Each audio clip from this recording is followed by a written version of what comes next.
Welcome back to another episode of the Emerald City Gridiron Podcast, where we are continuing with our training camp coverage with yesterday's Fan Fest coming to an end. And we're going to talk about what I saw when I was at the Fan Fest. A little bit different of a structural setup than prior years before Mike came to the team. When it was ran by Pete, it was more of a mock game where it was a scrimmage game. Players would, they offense versus defense. They run out of the tunnel, four quarters and everything. Now with Mike taking over, it is more of just like a practice at Lumen Field. A lot of situational practices, a lot of 1v1s. Red zone drills, overtime drills, just trying to work out some kinks of the, offense and defense and everything. So, structurally it's a little different, than in past years. But, still a lot to, take in, a lot to, evaluate, while you were there. It was still, something fans love to show out at and, have a good time.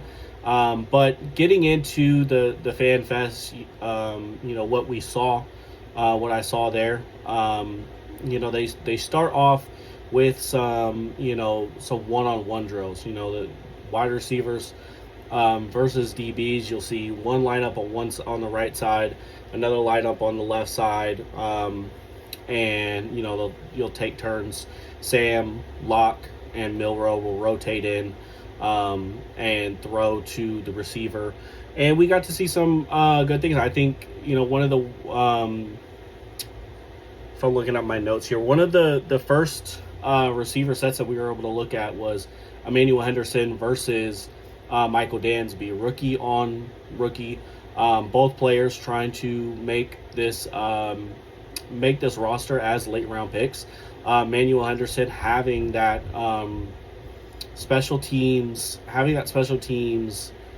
value is really helping him. But one thing that we wanted to see was how he's going to come along for receiver. Somebody with a big body who has tremendous speed. Can he acclimate that into his game? We know he has the gunner ability. We know he can be a great special teams player. Can he come in? And then you have Dansby, who's had, albeit is a 7th round corner, has came in and had a great camp. He has shown a lot coming into camp. He's shown that he can get his hands on the football. He's had multiple takeaways, multiple pass breakups. He's had a really good camp. One thing that I've noticed with Dansby is when somebody gets the best of him, he is still fighting to the end. He rarely, or have I really seen him get burnt to a point where you're like, "Ooh, that was just a bad play." He is always involved in the play.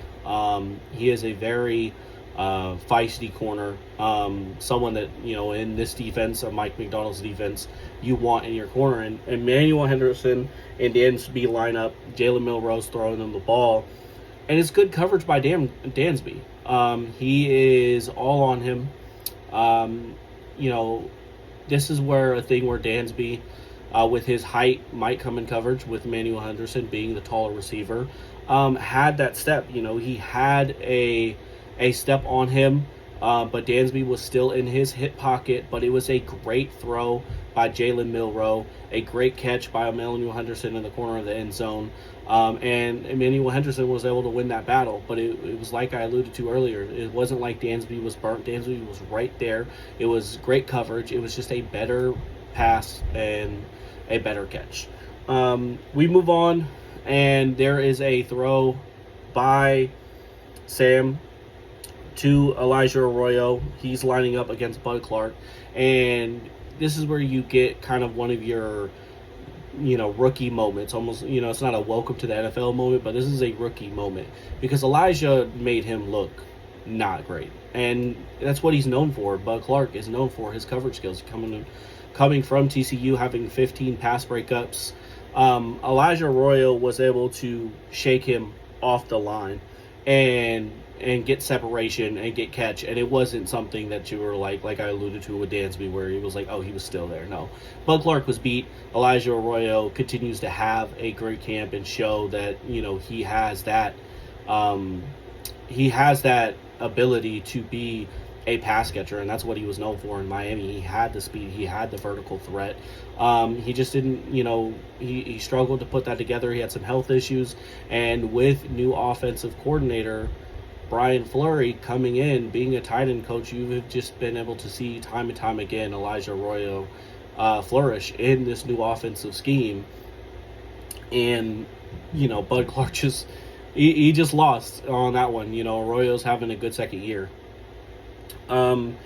New running back TJ Harden had a 1v1 rep against Tyrese Knight, and it was a deep wheel route out of the backfield, kind of just speed on speed, and Tyrese Knight was right there step for step with him, but it was just like earlier when we talked to, it was a great over the shoulder catch by TJ Harden.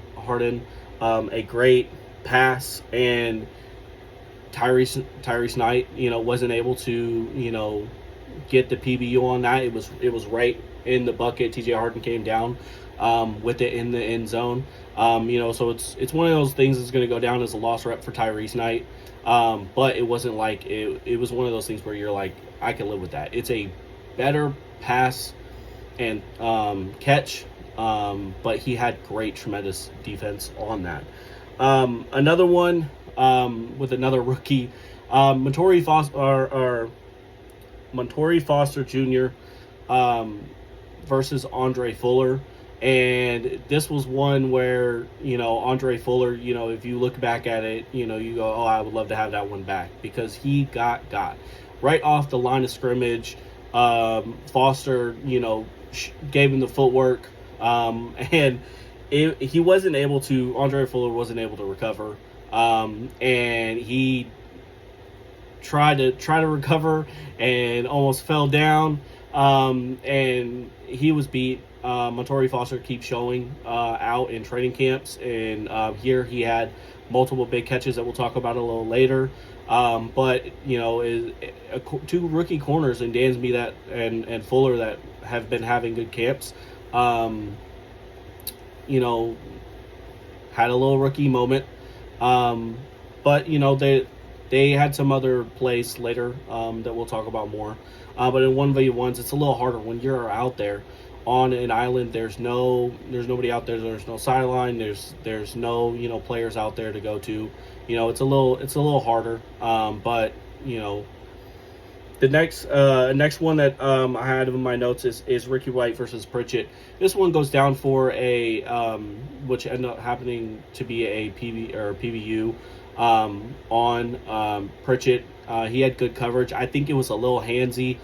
They were letting him fight and battle for it. It looked like Pritchett was really on him. But Ricky White wasn't able to get the separation. Wasn't able to come down with the football.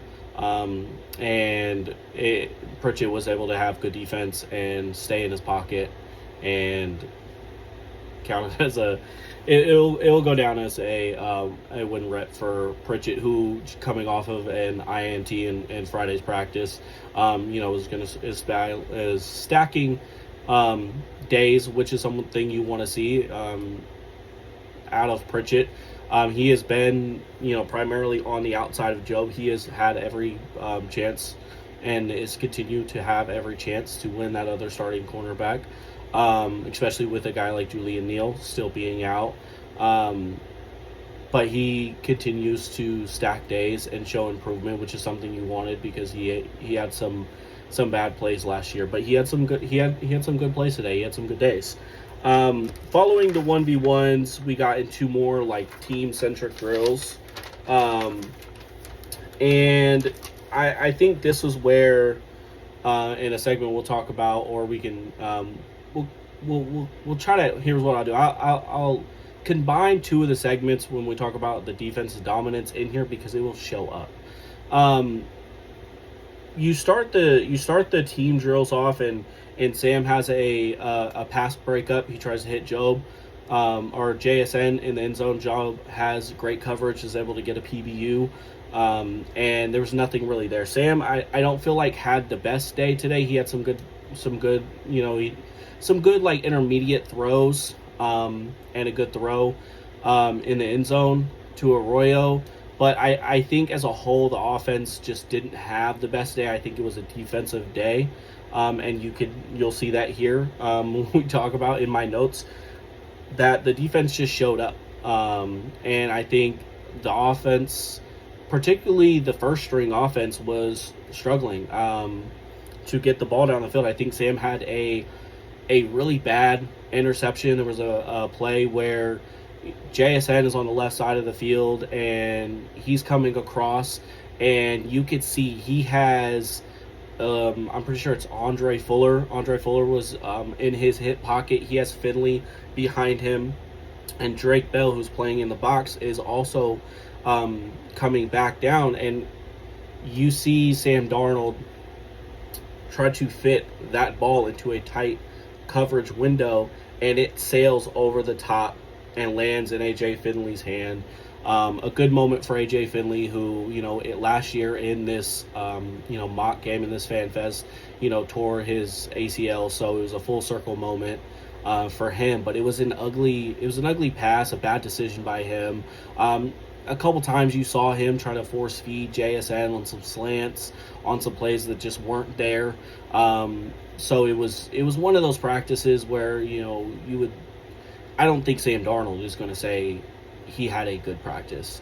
There were some questionable things. I think both quarterbacks, and Sam and Locke, I think, or Jalen Milroe probably had would say he had a solid practice. But none of the quarterbacks really had a great or to good practice today. Drew Lock also had an interception that just I don't think was a very smart decision. Threw it right to the defender. You could tell he never saw Rodney Thomas, and Rodney Thomas was able to intercept that ball, get some yards for the defense, fire up the defense on what just was a defensive day. I don't think any one of those two quarterbacks had the best day today, but they had some good things happen. I thought Locke hit Torrey Horton in these team drills. He hit Torrey Horton on a couple plays, which is what you like to see. Horton coming off an injury, getting a rod put in that shin that he cracked last year, coming in and he had a couple big passes. He had, he on a slant for 15 yards. He had a beautiful sideline catch, and he continues to show improvement coming off that injury for a player that was highly productive in his rookie year. And you love to see it. You love to see that he is stacking days, and that he's slowly ramping up his ability to be available and play in these 11-on-11 drills, these team drills and everything. It started off when he was in camp. He was doing small increments, and slowly he's been progressing, and he's been making plays in 11-on-11, and it's something you like to see. I thought Milroe had had a great pass to Montori Foster, who, like we said earlier, is just keeps showing up. There was a play particularly where you could say it might have been a sack. I think Jalen Gaines got in the backfield for what would have been a sack, but you can't sack the quarterback. The play kept on, and he was able to hit a deep pass to Montori Foster on the left side of the field with DeAnthony Bell in coverage, and you could see DeAnthony Bell kind of got lost in coverage, lost his footing. Montori Foster was able to adjust his body, catch the ball, step back to the right, shake off the defender, use his speed, get into the end zone, and it was a great play by a player who just keeps showing out in a very crowded wide receiver room, and he's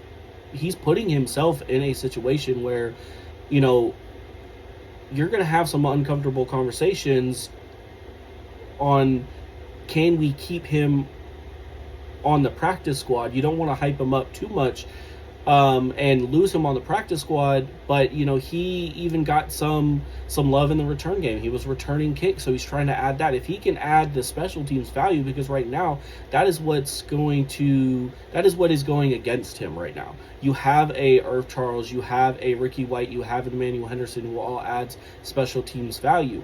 If Foster can add special teams value to his arsenal, then you're going to have a very hard conversation on who's getting that last roster spot, because he keeps showing up, and it's going to be hard. If he goes out there and has one or two good preseason games, Seattle's going to be put in a situation on, okay, what receiver are we going to lose out on? Because I think if you cut an Emmanuel Henderson, he might not make it to your practice squad. If you cut an Irv Charles, he might not make it.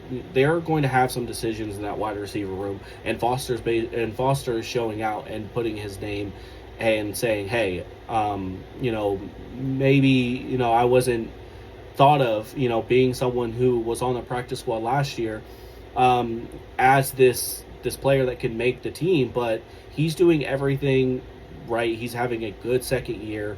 And so look out for Foster.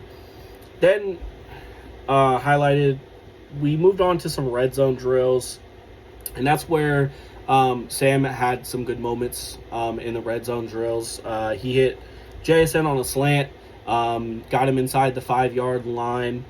After that, this is where the defense continues to show up again. You have Jay Reed stuff the run. They kept trying to run the ball in the end zone, and it just wasn't working in general. They had a segment in the team period where they ran the ball about 5 or 6 times and didn't get more than a 5-yard gain. The defense was smothering, especially the run defense, and it was something that Mike McDonald talked about and wanted to emphasize, being better in the run, in run support.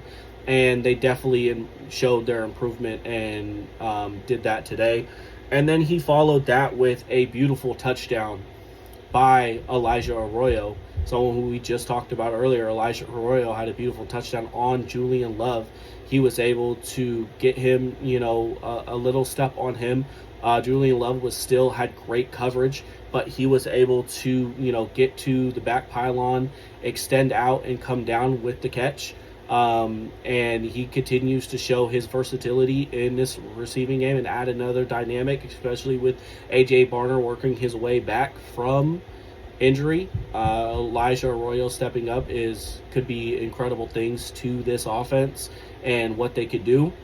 Drew Lock comes in and back-to-back runs, get stuff. Velus Jones is behind the field. Pritchett makes a good tackle for loss, and then AJ Finley comes in and stuffs the run again. Just like I said earlier, the run defense, the defense in general, was definitely showing out at Lumen Field. And then shortly after, there's a bust in coverage, and you get Shaheed wide open in the end zone. To me, I think it was one of those situations where the corner thought he had safety help in the back, kind of let him sag off, and Bud Clark was in the middle of the end zone, and did not look Shaheed's way. I don't know what the coverage was, but somebody wasn't on the same page. Shaheed is wide open in the end zone for a wide open touchdown. Just a pitch and catch touchdown.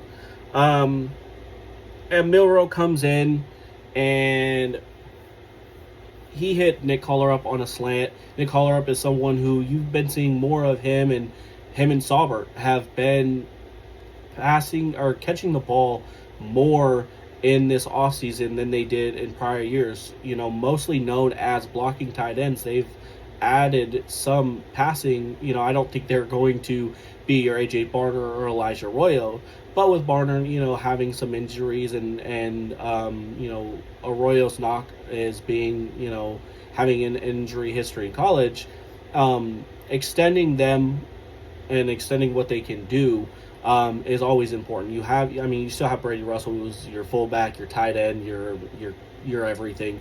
But Collar being known, making the 53 last year, but really being a blocking tight end. He didn't catch any ball. You didn't really see him getting anything thrown his way. Saubert, obviously, we saw him come down with the big 2-point conversion against the Rams. So they might sprinkle something in there, but it's good to see them, add that to their arsenal, especially a guy like Nick Collar 6'5", 265 pounds. That's a big boy.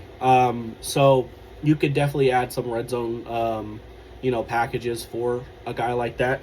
And I thought that was good to see. And then Velus Jones comes in on a run, and it looked like he fumbled right before his knee touched the ground, and they called it a turnover. They stopped the drill and moved on. Back to more like team drills. I thought after that, Sam had a good play to JSN with Pritchett in coverage. He had him on a slant. I thought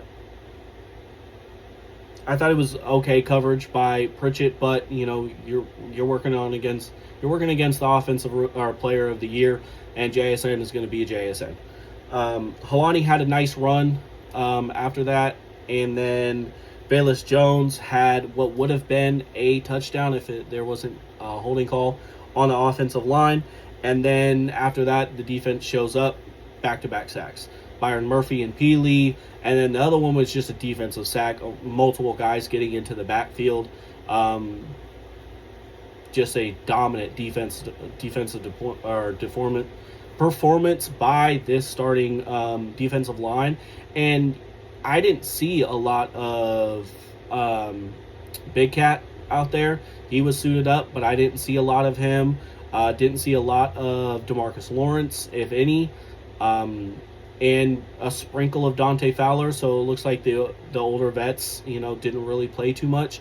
And you saw some of the younger guys, still come in there and show that this defense is still just as dominant as it was last year.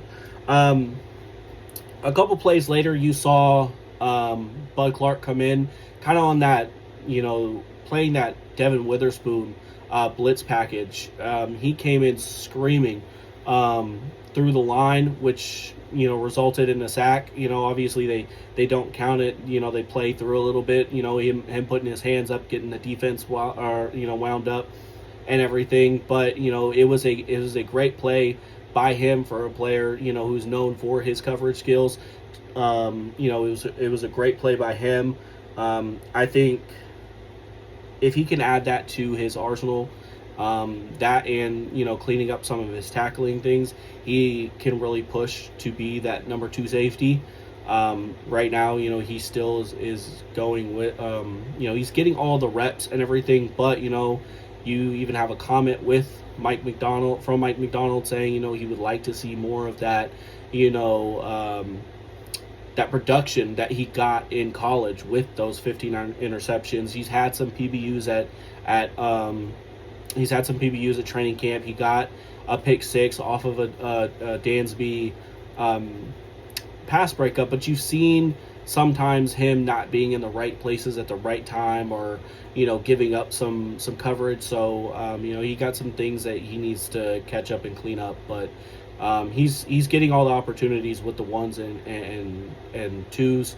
Ones, now that there's been some injuries and everything, but he'll be fine. I think he's going to be fine. Ricky White had a play on Dansby where Dansby was able to get the PBU on him. Dansby's still a player that we talked about earlier that can just shows he's not the biggest guy, but he has a big heart. He plays intense. He plays fluid. You look at for a guy his size, he has good footwork. He uses everything. He does everything right. He does everything that you want him to be, and it shows in training camp. I thought there was a couple couple more things in the team drills that were highlighted. Foster had another catch on a slant by Milrow. TJ Harden was able to get in for the end zone for like the only rushing touchdown of the team drills. But overall, switching to the defensive dominance, I thought the defense won the day. I thought Riley Mills looked great. I think he was constantly winning reps. He had some reps won on Abe. He was able to move out to the end, move in. He was showing his versatility. I thought he was able to just wreak havoc and do whatever he wanted out there. I thought Byron Murphy coming off of, what I thought should have been a Pro Bowl, all pro kind of caliber year, and not getting the love that, he rightfully deserves, and he's seen the hate and the criticism. He has continued to show his dominance inside and be a force. He lived in the backfield, multiple sacks. If they were accounting for sacks and things that they were in a normal game, Byron Murphy would have had himself a day. And he still did, in my eyes. I thought in coverage, obviously the safeties, two safeties coming out with, with interceptions. They were able to, with AJ Finley and Rodney Thomas. I thought there was Bud Clark had a PBU later in the game. You just seen, the versatility and the depth on this defense. AJ Finley was a guy that, they were high on last year before he got hurt. Rodney Thomas coming from the Colts, who has had multiple starts in multiple positions. Bud Clark, obviously, your rookie. I thought, overall the defense just showed out and won the day. And it's not a surprise, because if you look at this defense, you could say this defense might be deeper than last year's defense. And and I know that's, you might say that's hard to say because you lost some players, but yes, you lost players like Arik, who I think is going to be hard. I thought would be hard to replace, because no matter what the lulls and the lows, when he had lows, Reek was still a very good player. And his size and speed is something that is unmatched. Now, if Pritchett goes out there and he's not that great, Julian Neal has shown some good stuff. Hopefully he can come back this week, maybe get into the first preseason game, and we'll see what we have there. But Fuller, Dansby has looked good. I think you've seen some good things out of Noah Benogany. Noah Benogany had a TFL. So you are, last year when you had some injuries, Pritchett came in, he didn't really look good. I think this year, if you have a banged up, Pritchett, you can put Julian Neal out there. I think Andre Fuller has shown the ability to play both inside and out. At corner, Dansby has shown that he can play. Now, we have to see it when they put the pads on and go play against other competition, but it's not like Seahawks already don't have a deep wide receiver room, to the point where you have four guys trying to get that last wide receiver room spot. So I think they are deep at corner. I think they are deep at safety, and that also showed today. You have your starters in Ty Okada, and you have Julian Neal. Bud Clark has looked good. D'Anthony Bell has shown that he can play that box safety. He can do a lot of similar things with his size and speed that a guy like Nick Emanwari can do. AJ Finley has came on strong. I think that you have a very deep room where someone, is going to try to have to make the practice squad, because you have a lot of depth and versatility there. Linebacker, I think, you have, your starting linebackers.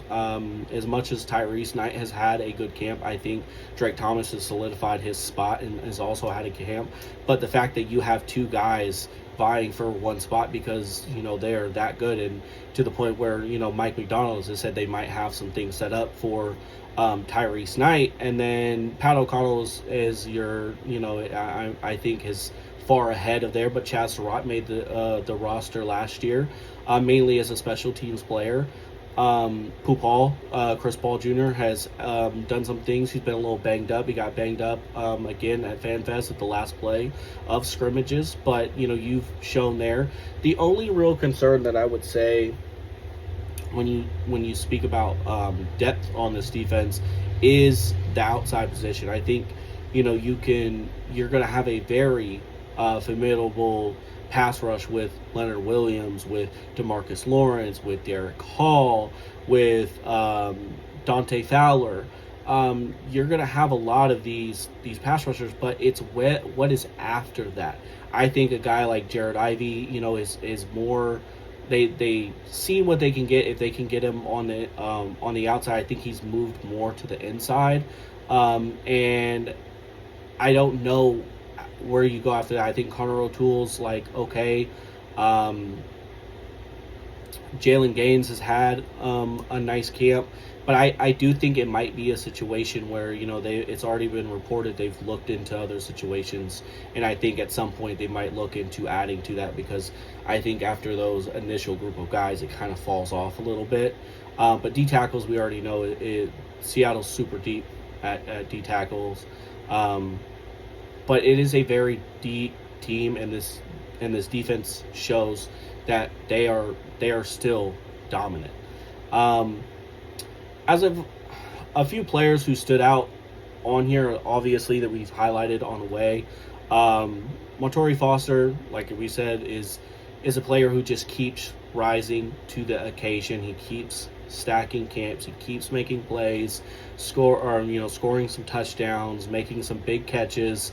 I think he's a guy that, when it's said and done, if he has a good, preseason, don't be surprised if he's that like Cody White, where he makes the roster, because, he's just showing out. I can understand, when I first did my my initial 53-man projection, I didn't have him on the roster. I have a guy like Emmanuel Henderson over him, a guy like Ricky White, who's also had a good camp. All these guys have special teams value. But if Foster can add the special teams value, I don't understand why you wouldn't go that route. He's shown, that he's shown that he could be a good pass catcher. He has checked every box that you need him to check. And I think he's going to, really push for that last wide receiver spot. That is a very compelling camp battle. I thought Riley Mills looked great today, like we spoke on earlier about the defense. I think a guy like that with, obviously if he doesn't get hurt, I don't think Seattle's able to nab him where they got him in the draft. I think he's more like a second-round pick. But Seattle was able to grab him and stash him because they were deep last year. And he has came on in this offseason. He is powerful. He has great hands. He can get to the quarterback. He could play the run well. And I think it's great to have a guy like that when you have some older vets like Leonard Williams, like a DeMarcus Lawrence, a Dante Fowler, all guys that are, starting to get into their mid-30s, to have someone like him and Byron Murphy in the middle is going to do a lot of good things for this defense, having that depth and rotation, because Seattle doesn't have the big-name stars like, the Rams, like Houston, that, those big-name stars like those teams have. But what they do have is a lot of really good players that they can rotate in and out, and that's why they could do something like last year where they can get productivity without having to blitz, which allows you to have your safeties and corners and linebackers who can cover in coverage. And I think Riley Mills is just someone who just showed, what he could do with a full offseason, and he has been dominant. Byron Murphy was dominant today. He keeps showing that. One of the things that I said is, you don't want to put a chip on these shoulders, on these guys' shoulders, even coming off of a championship. they have reasons to be, or like they have reasons to put chips on their shoulders. They've been doubted. They haven't been respected. Top 100's not, putting these players on there. Execs is not respecting these players. So they're putting chips on their shoulder and going out there and showing their dominance. And I watch out. This was a dominant defense, last year, and I don't think they really lost much to say that they're not going to be as dominant, especially when you have a guy like Mike McDonald who showed that he is one of the best head coaches and one of the best defensive coordinators in the league. Lastly, I think a guy who showed out, or I'll just show him a little love, is Elijah Arroyo. I think with Barner with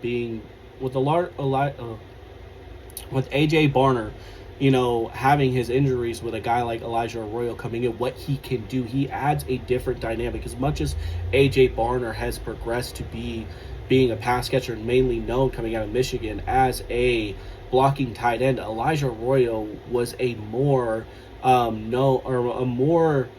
put together pass catcher coming out of Miami. He had the speed, he had the size, he had the vertical ability. It was just putting it all together. And I think, some players, it happens in year 2, happens in year 3. At some point it's going to happen. You're going to put it all together. And I think right now what we're seeing is Elijah Arroyo is putting that together. And if he can add that add that to an offense that already has so many different kinds of pass catchers, you have a guy like JSN that can work inside, he can work outside, he can work you in a slant, he can go outside, he can make vertical plays. Horton, you saw his vertical ability last year. Shaheed with his speed and what he could do. And then you have guys like Cooper Kupp. Cooper Kupp can give you some big plays, but he does a lot of his work inside, and Jake Bobo does a lot of the same thing. Different kinds of ways that this offense can throw things at you.